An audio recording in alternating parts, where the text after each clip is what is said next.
Аса қамқор, ерекше мейірімді Алланың есімімен бастаймын. Баршаңызға Алланың сәлемі мен берекесі болсын. Осы күндерге аман есен жеткізген Алла тағалаға сансыз шүкіршіліктер мен мақтаулар болсын. Шынайы мұсылманды басқалардан әр ісінің, өмір сүру салтының ислам талаптарымен үндесіп жататындығы, шариғат шегінен шықпайтындығы ерекшелейді. Мұсылманның үйі де оның тақуалығының, ислам талаптарын қалай орындайтындығының дәлелі. Шынайы мұсылман үйінің қандай болуы керектігі жөніндегі белгілерді көрсек. Бірінші белгісі тақуа жар.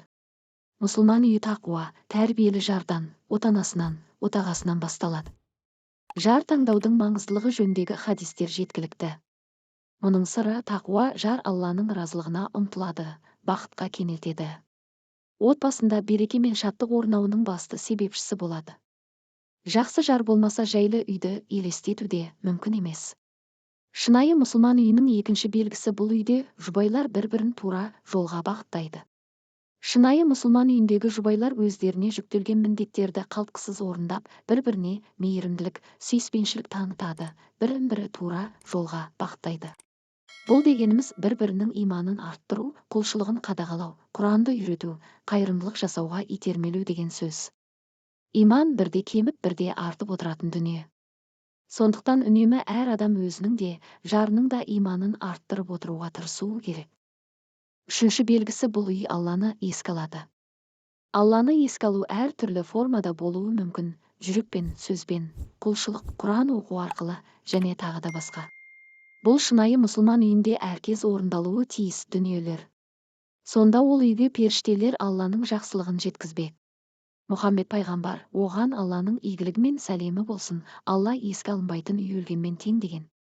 Төртінші белгісі бұл үй құлшылық орны. Бұл 5 уақыт намаз осы үйдегі негізгі міндеттердің бірі болып табылады.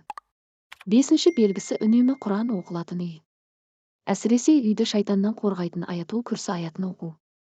Алла елшісі, үйлеріңе шайтан жақындай алмас үшін үйлеріңде Әл-Бақара сүресін оқыңдар деген. Құран діндар адам үшін өмірлік маңызы бар кітап. Құранды оқу арқылы иман күшейеді. Алтыншы белгісі сүйіспеншілік пен өзара түсіністік орнаған үй. Құран оқылатын, Алла бұйрықтары орындалатын үйде ұрыс-керіске, реніш пен ашуға орын жоқ. Мұндай үйде махаббат, өзара сыйластық болмақ. Бұл үй жан тыныштық табатын мекен.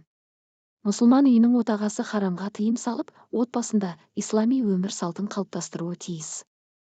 Жетінші белгісі ислами кітапханасы бар үй. Мұсылман әрдайым білімін жетілдіруге, иманын күшейтуге тырысады.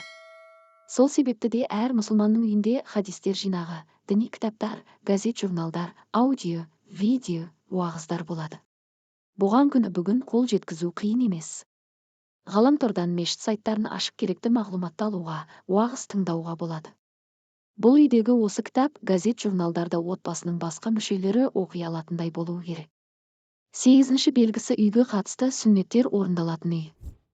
Шынайы мұсылман үйінде Мұхаммед пайғамбар сүннеті орындалады.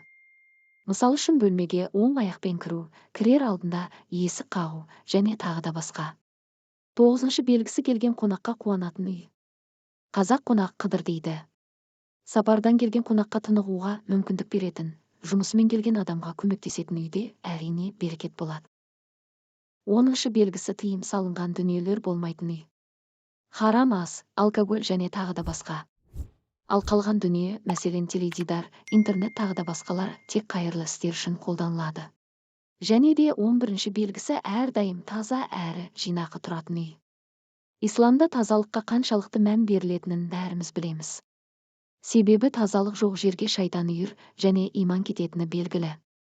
Міне шынайы мұсылман үйінің осындай белгілері бар екен. Баршамыздың үйіміз шынайы мұсылман үйі болуын Алла тағала нәсіп етсін. Аман сау болыңыздар құрметті көрермендер.